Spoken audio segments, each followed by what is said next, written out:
이게 좋은 자산이라는 판단을 했다면 꾸준히 사는 게 좋다라고 보고 있습니다. 5년, 10년 정도 이제 장기간 모아간다는 생각으로 그 돈을 가지고 이제 20년, 10년 정도 지났을 때 뭐 여유 있게 살 수 있을 만한 돈은 되지 않을까.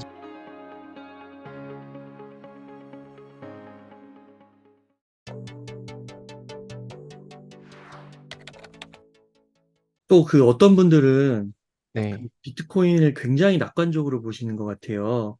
아, 많죠. 네. 이 비트코인의 탄생 네. 2009년이니까 그쯤에 이제 네. 만들어졌잖아요.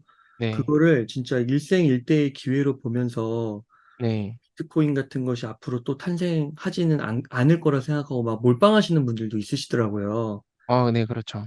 그래서 봉현이 형님은 이 비트코인의 탄생에 대해서 어느 정도로 네. 생각하시는지 궁금해요. 뭐 그냥 제가 생각했을 때 그냥 역사상 어떤 비싼 가치를 갖는 제품이나 서비스나 어떤 사람의 공통점은 바로 희소성 그리고 역사성이라고 생각하거든요. 그래서 제가 봤을 때는 뭐 비트코인은 이제 2,100만 개로 발행량이 정해져 있으니까 디지털 상에서 뭐 원래 디지털 상의 그 어떤 가상의 공간에서는 무제한으로 복사가 가능해졌는데 이제 블록체인 기반 기술이랑 이제 암호화 기술을 통해서 그걸 이제 비트코인 처음으로 화폐에 적용해가지고 이제 처음으로 희소성과 소유권을 구현해낸 자산이 비트코인이고요. 그래서 저는 이 비트코인의 희소성 때문에 계속해서 가치가 있을 것 같다라고 생각을 하고 이제 뭐 그런 우려하시는 것들은 이제 똑같이 비트코인 같은 거 제2, 제3의 비트코인 탄생하면 어떡하냐 이런 거잖아요. 네, 아까 말씀드린 대로 그 가치를 갖는 모든 것들의 첫 번째 특징은 희소성이지만 그 다음에 똑같이 희소하다면 두 번째는 역사성이거든요. 근데 이게 제2, 제3의 비트코인이 제1의 비트코인 같은 희소성을 구현하더라도 이미 비트코인이 발명이 돼버렸기 때문에 제1의 비트코인의 역사성을 따라갈 수가 없거든요. 그럼 동일한 희소성인데 역사성에서 밀리면 당연히 자연스럽게 도태될 수밖에 없고 그래서 그 지금 비트코인이 2009년에 처음 채굴된 이후에 비트코인 같은 것들이 많이 나왔었거든요. 제2, 제3, 제4, 제5의 비트코인들이 수차례 나왔었는데 그게 다 실패했기 때문에 그걸 굳이 이제 뭐 그거를 대체할 수 있는 다른 게 더 나올 수 있지 않을까라는 우려는 조금 너무 과한 것 같고요. 왜냐면 비트코인이 이미 생겨나 버렸기 때문에 이게 모든 사람들의 기억에서 비트코인을 지울 수 있어야 되는데 그걸 지우는 게 불가능하잖아요. 네, 네. 그래서 저는 하여튼 더 많은 증거를 찾을 필요도 없이 제1의 비트코인은 제1의 비트코인이기 때문에 가치가 있고 그와 유사한 다른 것들은 네, 역사성이 없기 때문에 가치를 갖기 힘들 거다 이렇게 생각하고 있습니다. 그러니까 비트코인을 굉장히 좋게 보시는 분들은 네, 진짜 이 비트코인과 같은 동시대를 살아가고 있다는 것에 대해서 엄청나게 의미 부여를 하시는 것 같더라고요. 네, 네, 네, 네, 앞으로 정말 이런 자산이 또 탄생할까? 네. 막 그런 정도의 막 감정 상태는 어떻게 보세요? 그게 사실 저도 이해는 해요. 그게 어떤 마음가짐으로 그렇게 하시는지는 이해되고, 실제로 비트코인에 대해 뭐 철학이나 역사나 그 어떤 실제 그런 사례들을 공부해보면, 그 정도의 믿음을 갖게 되는 것도 저는 이해하고, 그 충분히 인정하는데, 또 그거를 어느 정도 객관화할 필요도 있는 것 같아요. 또 이게 너무 자산에 빠지다 보면, 그 어떤 현실적인 어떤 판단들을 제대로 못하는 경우도 있으니까, 그 균형을 좀 잘 잡을 필요는 있을 것 같아요. 근데 비트코인이 그 정도로 위대하고 대단한 자산이다라는 데는 전 당연히 동의하고요. 어, 그렇기 때문에 저 역시도 가진 돈의 꽤 많은 금액을 비트코인으로 가지고 있고 보유하고 있습니다. 네. 네. 그럼 실제적으로 이제 비트코인을 투자하는 데 있어서 네. 아까 이제 특별히 타이밍을 재진 않으신다고 했는데 네네네. 온체인 데이터인가요? 막 그런 게 되게 많더라고요. 네네네.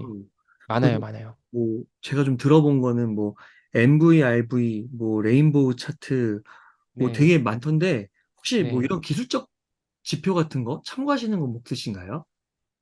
제가 솔직히 말씀드리면 음, 저는 사실 그런 거 별로 신경을 안 쓰는 편인 것 같아요. 어, 그러니까 이게 사실은 비트코인의 가격 뭐 중요하고 지표 중요하고 사람들 심리 중요하지만 결국 내가 얼마에 샀는지가 더 중요한 거잖아요. 이게 아무리 뭐 비트코인이 뭐 4,600이어도 내 평단이 2천만 원이면 마음 편한 거고 4,600까지 올랐어도 내 평단이 8천만 원이면 마음이 불편한 건 똑같은 거라서 저는 그냥 제가 봤을 때는 그냥 일반적인 사람이라면 그냥 내가 일단 사고 나서 내 평단보다 떨어지면 더 사고 이거보다 더 떨어지면 더 사고 해가지고 계속해서 그냥 적립식으로 매수하는 게 어, 너무 뻔한 얘기지만 현실적인 방법인 것 같고요. 음, 그리고 뭐 기본적으로 저는 그런 건 있어요. 이제 그 남들이 좀 안 사고 부정적이고 이런 것들은 저희가 인간 지표라고 하긴 하는데 실제 분위기상으로 저희가 체감할 수 있잖아요. 뭐 이렇게 불장인지 아니면은 윈터인지 이런 거 판단할 수 있는데 저는 일반적으로는 다른 사람들이랑 좀 반대로 행동하는 경향이 있어서 이제 남들이 다 뭐 죽어난다, 곡소리 난다 이럴 때는 저는 조금 더 적극적으로 사는 편이고요. 아까 말씀드린 대로 지난 1년 6개월 이상 이어지는 하락장 동안 저는 거의 뭐 월급으로 비트코인을 계속 모았었고 그 외에도 저 뭐 아르바이트 하고 또 다른 걸로 이제 벌었던 돈들을 대부분 비트코인 뭐 2천에서 3천만 원 사이에 많이 매수해가지고 또 지금 또 이렇게 좀 괜찮은 성과를 낼 수 있었던 것 같습니다. 그러니까요. 그러니까 이 기술적 지표를 진짜 참고만 해야 되는 것 같은 게, 오늘 네. 이렇게 막 급등하기라는 것을 아는 사람이 거의 아무도 없었잖아요. 아는 사람도 없었고 그런 과매도 이런 지표에 따르면 4,200만 원일 때도 사면 안 돼요, 원래. 어, 근데 그때 산 사람이 지금 하루 만에 4,600까지 벌은 거잖아요, 따지면. 어, 그러니까 그런 지표가 사실은 뭐 어떤 참고 자료는 될 수 있겠지만 뭐 절대적으로 그러니까 과거의 어떤 사례를 보고 미래를 예측하는 게 예측은 할 수 있겠지만 뭐 100% 맞출 수는 없잖아요. 그래서 뭐 본인이 마음이 편하다면 그런 지표를 정해주는 건 전 좋다 생각하는데 그냥 기본적으로는 그냥 꾸준히 사는 게 좋다라고 보고 있습니다. 이게 좋은 자산이라는 판단을 했다면. 그러니까 오늘 이렇게 오르니까, 이거 지금 네, 당장 사야 되는 거 아니에요? 또 그랬더니 어떤 분이 답해 주시기를, 네, 기회는 또 온다고, 여기서 또 네, 떨어진다고, 급등한 네네, 자산은 또 급락하기도 한다고, 이런 얘기 네네네, 하시면서 매수를 말리기도 하시더라고요. 네네네. 근데 사실 그건 모르는 거잖아요. 그죠? 그 당장. 아무도 알 수 없죠. 그 분할 매수는 되게 중요할 것 같네요. 분할 매수가 중요하고 내가 산 평단보다 많이 떨어졌으면 그땐 조금 확 많이 사는 것도 필요한 것 같아요.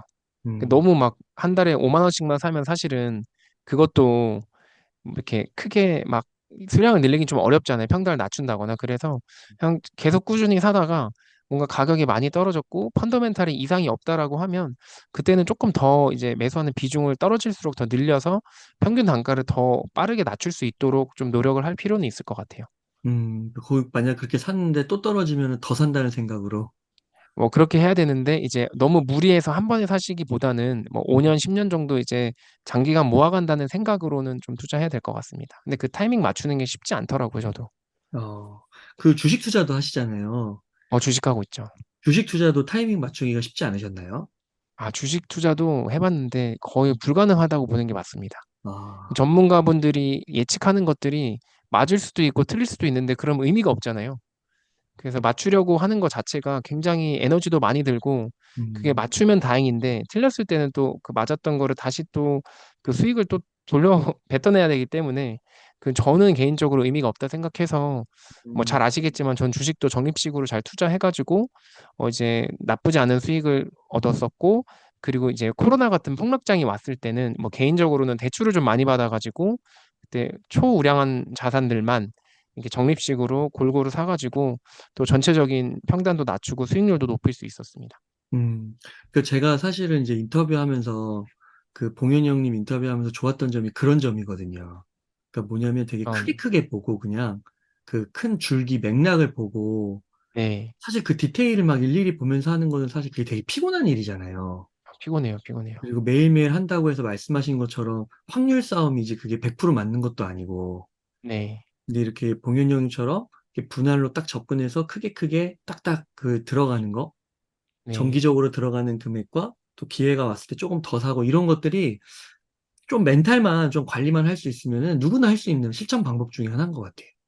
맞습니다. 그게 투자가 사실은 이게 어렵잖아요. 이게 회사 끝나고 와가지고 막 그런 디테일한 거 다 공부하면은 저희 언제 가족들 돌보고 친구 만나고 사실 맞아요. 투자가 중요하긴 하지만 뭐 우리가 투자가 인생의 전부는 아니잖아요. 네. 근데 이제 막 그런 걸 이제 자기가 불안함을 해소하기 위해서 뭐 그 회사의 매출액도 보고 막 뭐도 찾아보고 무슨 지표도 보지만 사실은 또 어떤 대외적인 변수가 생기면 그런 데이터들을 싸그리 무시한 채로 주가가 떨어질 수도 있고 반대로 전혀 예상하지 못했던 걸로 올라갈 수도 있고 그렇기 때문에 저는 그래서 좀 어떤 거시적인 전반적인 이 우리 세상이 어떤 방향으로 흘러가는지 일단 그걸 먼저 뭐 여러 가지 유튜브나 아니면 여러 가지 어떤 경제 행사나 아니면 신문을 보면서 그 흐름을 파악하고 그 흐름에 맞는 회사 중에서 시가총액이 높은 것부터 순서대로 투자를 하면 그렇게 크게 실패하는 경우는 별로 없더라고요. 음,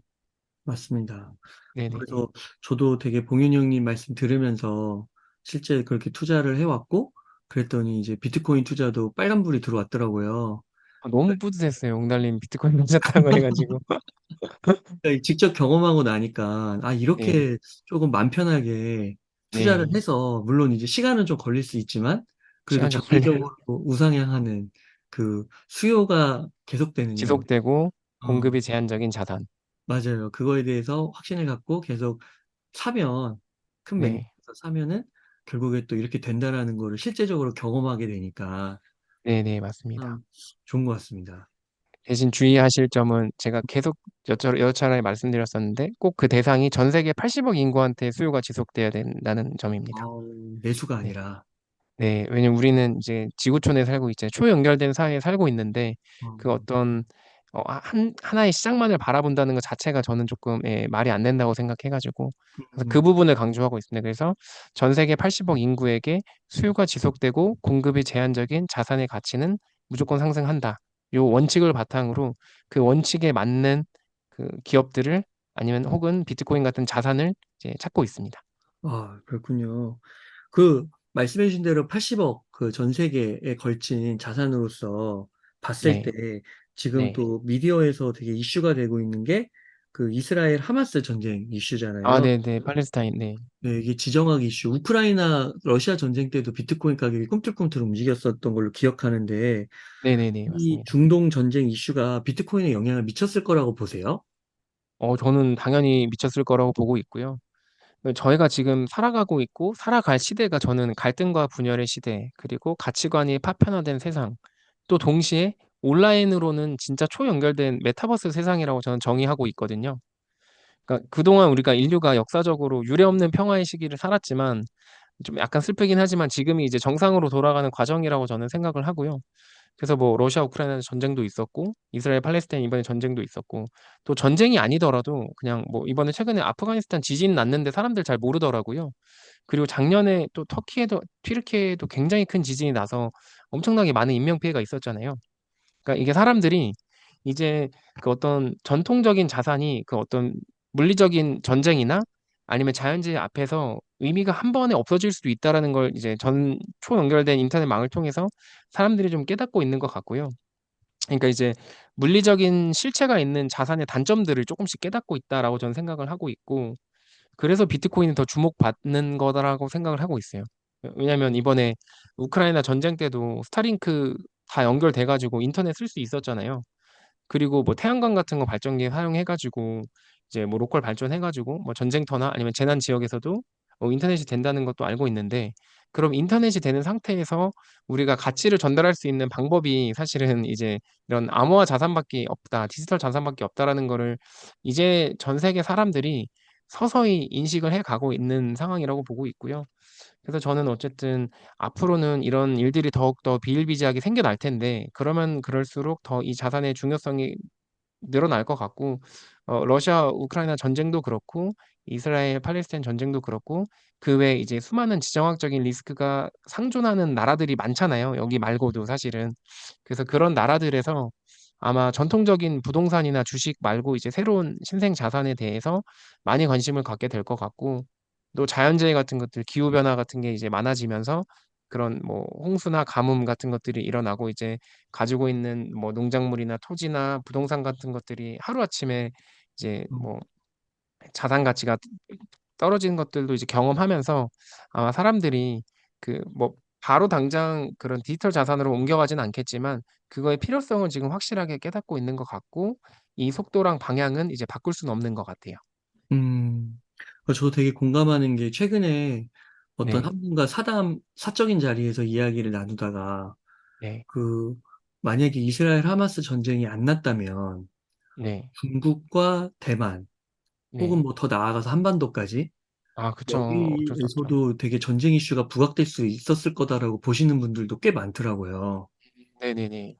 그러면서 이제 말씀하신 게 정말 전쟁이 나면 우리가 뭐 우리 거 뭐 이렇게 도망가더라도 뭔가 가지고 가야 되는데 유형의 것은 가져가기가 상당히 제한적이잖아요. 맞습니다. 맞습니다. 그럴 때 이런 디지털 자산이 굉장히 그 지정학 이런 위기의 시대에 굉장히 네. 생존을 어떻게 보면 약간은 담보할 수 있는 네. 그런, 조금 그런 자산이라고 저도 생각이 좀 들어 가지고 네, 아무래도 이게 사실 저도 제가 뭐 되게 인사이트가 좋거나 똑똑하다는 생각은 하지 않고 그냥 상식적인 선에서 판단을 한다고 저는 생각을 하는데 아마 그런 선택이 그러니까 무형의 자산을 선택하는 행위가 점점 더 상식적인 일로 받아들여지는 어떤 사례들이 계속해서 늘어나고 있고 이걸 제 주변에서도 실제 공감하는 사람들이 많이 늘어나고 있어 가지고 이거는 이제 좀 대세가 되고 있는 것 같습니다. 네, 그리고 그 어떤 변화의 초입에서 우리는 그 기회를 마주했는데 이제 그걸 잡고 안 잡고는 개인의 어떤 관심이나 역량에 따라 좀 달린 것 같고요.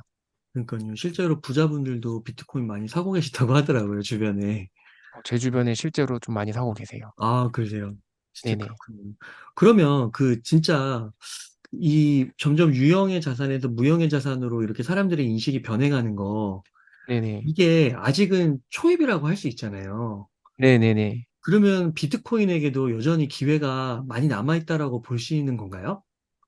뭐 아무래도 이 비트코인이 2008년에 백서가 배포되고 2009년 1월에 첫 채굴이 발생해 가지고 뭐 넉넉 잡아도 14년, 15년밖에 안 된 신생 자산이긴 한데 뭐 개인적으로는 이제 뭐 비트코인을 사 가지고 막 만 배, 10만 배 뭐 이렇게 오르는 거는 사실 좀 지났다라고 저는 보고 있고요.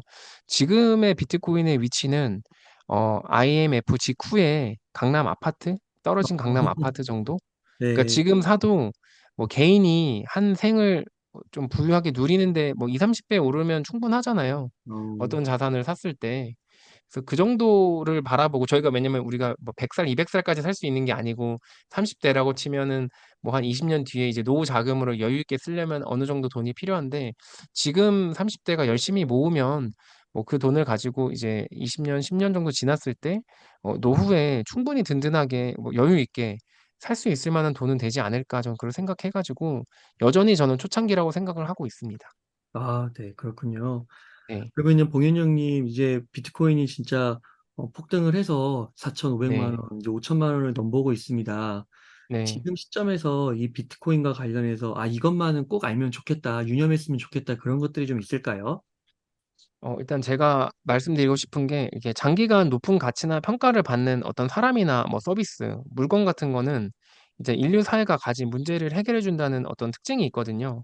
그러니까 비트코인의 가격이 물론 중요하죠. 저희가 뭐 돈을 많이 벌기 위해서 투자를 하는 거니까 중요하지만 도대체 이 신생 자산이 왜 태어났고 태어났는데 아무런 가치가 없으면 주목을 받지 않았을 건데 왜 주목을 받고 있고 또 앞으로 우리가 살아가야 될 세상에서 도대체 이 신생 자산이 어떤 역할을 할 수 있는지에 대해서 사실 저는 고민이 좀 필요하다고 생각하거든요. 네. 뭐 전쟁이 난 지역에서 아니면 뭐 어떤 기후 위기로 자연재해가 일어난 지역에서 아니면 또 어떤 정부의 역할, 독재자가 어떤 그런 역할이 커지면서 개인의 주권을 침해당하는 일들이 우리나라는 아니어도 다른 나라에 많이 일어나고 있는데 그런 어떤 개인이나 개인의 물리적인 어떤 정치적인 위기 상황에서 이 신생 자산이 어떤 역할을 할 수 있을지 이 부분을 공부하고 그다음에 비트코인의 특징도 공부하고 나면은 아마 이 자산을 바라보는 시각이 단순히 수익률이 아니라 그 진짜 가치를 깨달을 수 있지 않을까 저는 좀 이런 생각을 하고 있습니다. 아, 예, 너무 좋습니다. 아, 네네. 그리고 봉현 형님, 되게 좋은 소식이 있더라고요. 아 네. 신간이 곧 나온다고요. 지금 열심히 원고 작업하고 있습니다. 네, 제목이 네. 뭐예요? 지금 가제긴 한데 네. 제가 첫 번째 책을 나는 월급날 주식을 산다 썼는데 음, 이제 두 번째 책은 나는 월급날 비트코인을 산다 이렇게 될 것 어, 같습니다. 월급날마다 비트코인을 산다. 네. 실제 사고 있고. 아, 예, 너무 기대되고, 그 책 나오시면은 또 한번 출연해 주세요. 네. 제가 열심히 공부한 내용들 제 생각과 이렇게 좀 철학을 담아 가지고 음, 정말 쉬운 언어로 업계 가상자산 업계랑 무관한 사람의 언어로 지금 쓰고 있는데 나오면은 좀 재밌게 봐 주셨으면 좋겠습니다. 네. 아, 네, 오늘 감사합니다. 네. 그러면 감사합니다. 봉현 형님 오늘 인터뷰 한 요 정도에서 마무리해도 괜찮으실까요? 너무 괜찮습니다. 아, 예, 너무 감사드립니다. 이렇게 해서 봉천동의 현인 봉현 형님을 모시고 이야기를 나눠봤습니다. 긴 시간 동안 유익한 사이트 많이 나누셔서 감사의 말씀드립니다. 오늘 고생 많으셨습니다. 네. 경청해 주셔서 감사합니다. 감사합니다.